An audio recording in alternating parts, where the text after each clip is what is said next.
नमस्कार मंडळी, आज आपण खाटू श्यामची कहाणी ऐकणार आहोत. राजस्थानच्या शेकावटी राज्यातील सीकर जिल्ह्यात परमधाम खाटू स्थित आहे. खाटू श्यामजी येथे बसले आहेत. खाटू श्यामचे मंदिर अतिशय प्राचीन आहे. दरवर्षी फाल्गुन महिन्यात शुक्ल षष्टीपासून बारसपर्यंत ही जत्रा भरते. श्यामबाबाचा महिमा सांगणारे भक्त केवळ राजस्थान किंवा भारतातच नाही तर जगाच्या कानाकोपऱ्यात आहेत.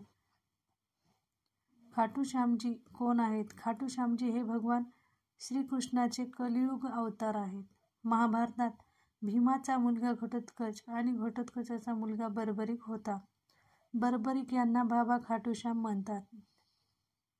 खाटू श्यामजी हे बर्बरिक आहेत. बर्बरिक हा जगातील सर्वोत्तम धनुर्धर होता.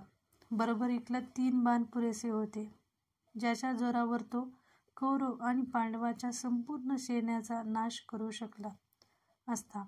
रणांगणावर भीमाचा नातू बर्बरिक याने दोन्ही छावणीच्या मध्यभागी एका पिंपळाच्या झाडाखाली उभे राहून घोषणा केली की ज्या बाजूने पराभव होईल त्या बाजूने मी लढेल.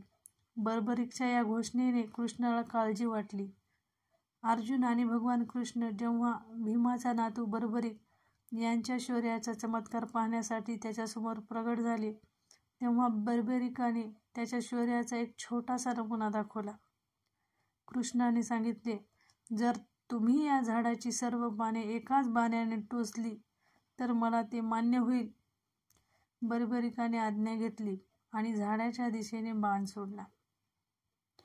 एक एक बाण एकामागून एक सर्व पानांना छेदून जात होता.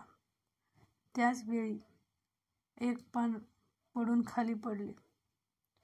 कृष्णाने त्या पानावर पाय ठेवून लपून ठेवला. तो टोचला जाऊ नये या विचाराने, पण सर्व पाने टोचणारा बाण कृष्णाच्या पायाजवळ येऊन थांबला. तेव्हा बर्बरिक म्हणाले, हे प्रभू, तुमच्या पायाखाली एक पान दडले आहे. कृपया तुमचे पाय काढून टाका, कारण मी बाणांना फक्त पाने टोचण्याचा आदेश दिला आहे, तुमचे पाय टोचण्याचे नाही. त्याचा हा चमत्कार पाहून कृष्ण चिंतातूर झाले. भगवान कृष्णाला माहीत होतं की बर्बरिक वचनानुसार हरलेल्याला साथ देईल. जर कौरव हरताना दिसले तर पांडवांना त्रास होईल आणि पांडव बर्बरिक समोर हरताना दिसेल तर तो पांडवांना साथ देईल. अशा प्रकारे तो एका बाणाने दोन्ही बाजूच्या सैन्याचा शेवट करेल. मग भगवान श्रीकृष्ण ब्राह्मणाच्या वेशात सकाळी बर्बरिकच्या छावणीच्या दारात पोचले आणि दान मागू लागले. बर्बरिक म्हणाला, ब्राह्मण सांगा, तुम्हाला काय हवे आहे? ब्रह्मस्वरूप कृष्णाने सांगितले की तू देऊ शकणार नाहीस. बर्बरिक कृष्णाच्या जाळ्यात अडकला आणि कृष्णाने त्याचे शिर मागितले. बर्बरिकने आजोबाच्या पांडवांच्या विजयासाठी स्वेच्छेने आपले मस्तक दान केले. बर्बरिकचं बलिदान पाहून दान केल्यानंतर श्रीकृष्णाने कलियुगात बर्बरिकला स्वतःच्या नावाने पूजेचे वरदान दिले. आज बर्बरिकाची खाटू श्याम म्हणून पूजा केली जाते. कृष्णाने जेथे त्याचे शीश ठेवले त्या जागचे नाव खाटू आहे. खाटू श्याम म्हणजे महासंयम पराजित म्हणजेच पायाभूत आणि निराश बळ देणारा. खाटू श्याम बाबा हे जगातील सर्वोत्कृष्ट धनुर्धर आहेत. फक्त श्रीराम त्याच्यापेक्षा मोठे मानले जातात.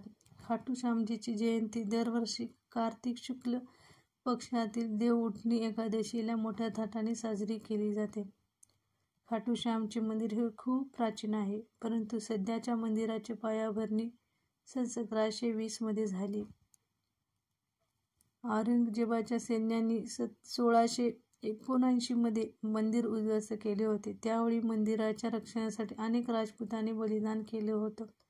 खाटू श्याम मंदिर परिसरात बाबा खाटू श्यामची प्रसिद्ध जत्रा भरते. ही जत्रा हिंदू महिन्याच्या फाल्गुन महिन्याच्या शुक्ल षष्टीपासून बारसपर्यंत चालते. गायरसचा दिवस हा जत्रेचा खास दिवस असतो. बर्बरिक हा देवीचा उपासक होता. देवीच्या वरदानाने त्यांना 3 बाण मिळाले होते, जे त्याच्या लक्ष्याला छेदून त्याच्याकडे परत येतील. यामुळे बर्बरीक अजिंक्य होता. बर्बरीक त्याचे वडील घटोत्कचपेक्षा अधिक शक्तिशाली आणि मायावी होते. असे म्हटले जाते की जेव्हा श्रीकृष्णाने बर्बरीकडून मस्तक मागितले तेव्हा बर्बरीकने रात्रभर पूजा केली आणि फाल्गुन शुक्ल द्वादशीला स्नान करून आपले मस्तक कापून श्रीकृष्णाला दान केले. मस्तक दान करण्यापूर्वी बर्बरीकने महाभारताचे युद्ध पाहण्याची इच्छा व्यक्त केली. त्यानंतर श्रीकृष्णाने त्याचे मस्तक एका उंच जागेवर स्थापित केले आणि त्याला निरीक्षणाची दृष्टी दिली. युद्धाच्या समाप्तीनंतर जेव्हा पांडव विजयश्रीच्या श्रेयासाठी वाद घालत होते तेव्हा श्रीकृष्ण म्हणाले की हे फक्त बर्बरीकचे प्रमुखच ठरू शकतात. तेव्हा बर्बरीक म्हणाले की युद्धात दोन्ही बाजूने श्रीकृष्णाचे सुदर्शन चालू होते आणि द्रौपदी महाकाली म्हणून रक्त पीत होती. शेवटी श्रीकृष्णाने वरदान दिले की कलियुगात तुझी माझ्या नावाने पूजा केली जाईल आणि फक्त तुझ्या स्मरणाने भक्तांचे कल्याण होईल. स्वप्न पाहिल्यानंतर खाटूधाम येथील श्यामकुंडातून बाबा श्याम प्रगट झाले आणि श्रीकृष्ण मंदिरात शालिग्रामच्या रूपात प्रगट झाले.